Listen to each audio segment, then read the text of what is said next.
once again. So here we are, another day. I'm going to show you some clips of what cars we're going to today. There's going to be some brake pads and a service maybe, and some diagnostic videos. So we'll cut the crap and we'll get straight onto it. First car we're going to is an Audi A1. She wants the front brake pads done, so we'll get onto this one straight away. So here we are, it's the car. We just got a jack on it and we're going to get the wheel off, get the front brake pads on. Just a rainy day in Bedfordshire, and it's just the usual fitment of brakes. Sure, we've showed you plenty before, you don't need to see it all again. Just a little clip off the front here, 7mm Allen key or hex on the back there. Now we can get the brakes off, or the caliper off. Got the caliper off. Get this brake pads out, and this side is just a straight flat pad. This one's got the clips that go into the piston on the caliper there.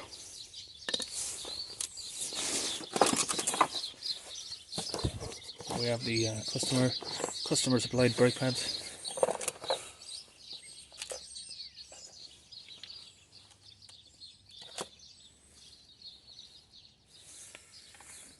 Okay, and we've already got a problem. Customer supplied these brake pads. A bit difficult to show you from that side, but if you look here, different size. If you look at the brake pads here, you can see that all four of these have the push-in clips, and the brakes that came off are a little bit different. One is a flat pad, one has got these. So these are the incorrect brakes. We're going to have to go away and get some new ones. That's the problem with customer supplied parts. They usually always get it wrong. Okay, so we're back. Just going to get some replacement pads of our own. Let's go down here and have a look what we've got. So we've got all big brake pads with the clips,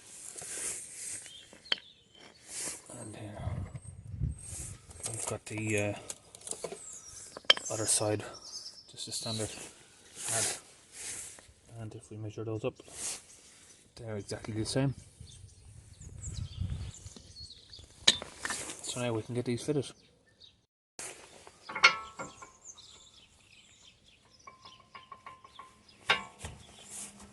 Front pad in.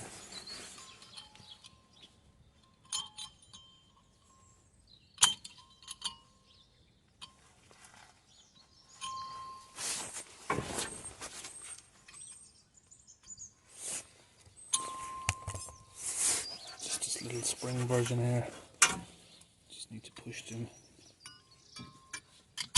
into place, and it clips in there.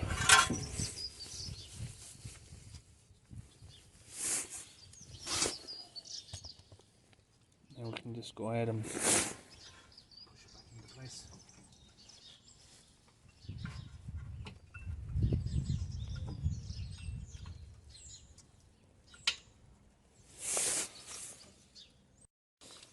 Tighten our bolts up, and just a replacement clip that goes back on the front. Push that in here, push it in the bottom, like that.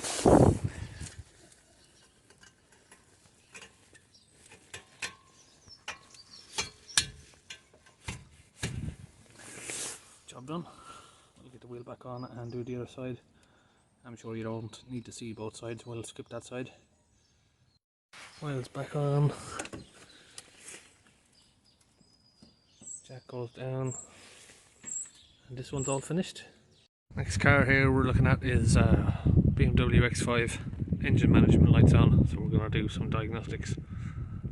Got the ignition on, we're going to get our diagnostic machine in and do a scan. Right, we can see there's a lot of different faults.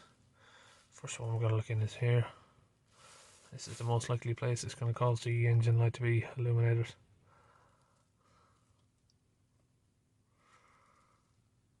Fuel trim, cylinder misfire,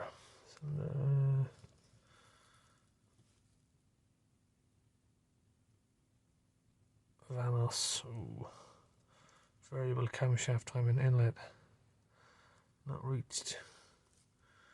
So it doesn't really say if any of these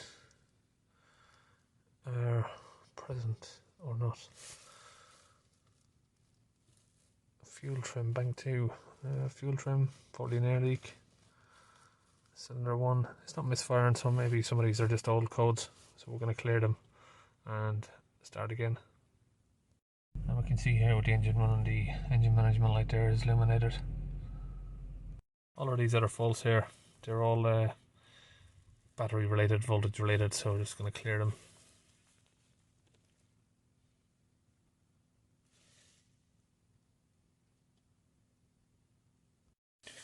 Now all the faults are cleared. I'll start the engine, see if the light comes back on over there.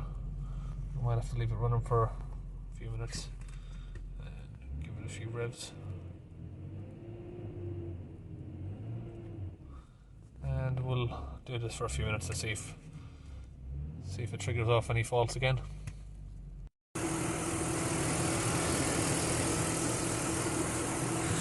Engine sounds alright. Been running for a minute or two now, there's no light on yet. But we'll just go back in and see if there's anything there at the minute. Probably not, as there's no engine light, but we'll just see if anything's chucked up yet. So the Vanos has come back. Airflow sensor. We'll have a look at that. Okay, so we've cleared the codes again and we're going to have a look around the engine. Just looking around the airflow sensor pipe, and come down here. You can see there's a big split down here in the pipe. Big massive gap there. That's probably causing a lot of problems. This pipe is going to be a little bit difficult to get, and it is just a breather that goes into the splits off there. So temporarily, I think we'll just get a bit of tape around that so we can read the diagnostics again and see if it makes any difference in how the engine runs.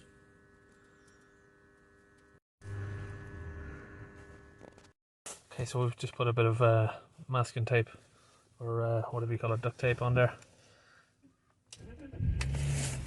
It's not a permanent fix, but just temporarily here while we can see the faults that are here, and we can do some live data on the air inlet. So we're going to let that run again, see if it causes any issues, if there's any improvements.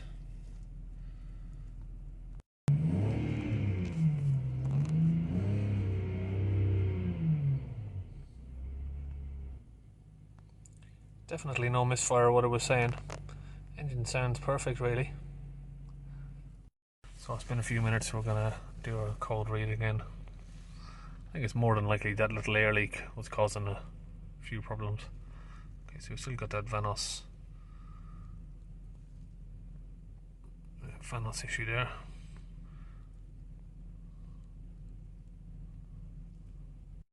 Now this Vanos fault here is obviously the variable valve timing, and it can get quite tricky to narrow down what the problem is. Could be sensors, even the oil level can affect that, so we'll check the oil level and just go from there. But other than that, it's going to need a fair bit of looking into from here, So we'll check the oil level and go from there. But there's no more engine lights. The vehicle's been running for about 10 minutes now. Engine lights not come back. So we're going to check the engine oil and see how that looks. So we've checked the oil level. The oil level's fine. Got our new pipe ordered for here. So we'll see this vehicle again in another video once we're back and replacing those parts. And we'll see you at the next car. Here's our next car. You may have seen this in one of our older videos. A few months ago we put a front wheel bearing on this, and now we're back to do the other side on the front. So we've taken the brake disc off and the caliper, taken a complete caliper off on the two holder bolts here and here. If you listen, as you're driving, a lot of grinding up, crunching noises. So we're going to get it changed. And it's the same as the old video, 2 bolts here, 2 bolts at the bottom. They are accessed from behind where the drive shaft is here. So undo the drive shaft nut, and then we can move the drive shaft back in, which will give us a little bit of better access in the back here. Just round the back, got a 17mm socket with a swivel. And we can just get on there and open these bolts from the back. We'll get these all open, and we've got 4 of them going around just in the back there.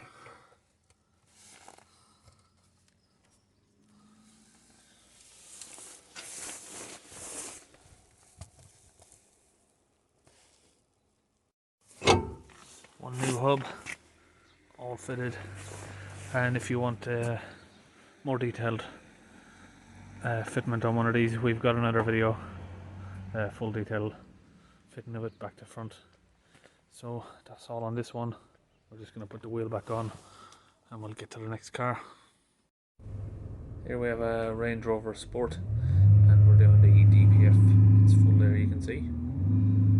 We've already filled it with fluid, and you can see out the back here a lot of smoke. Just in the middle of clearing it out.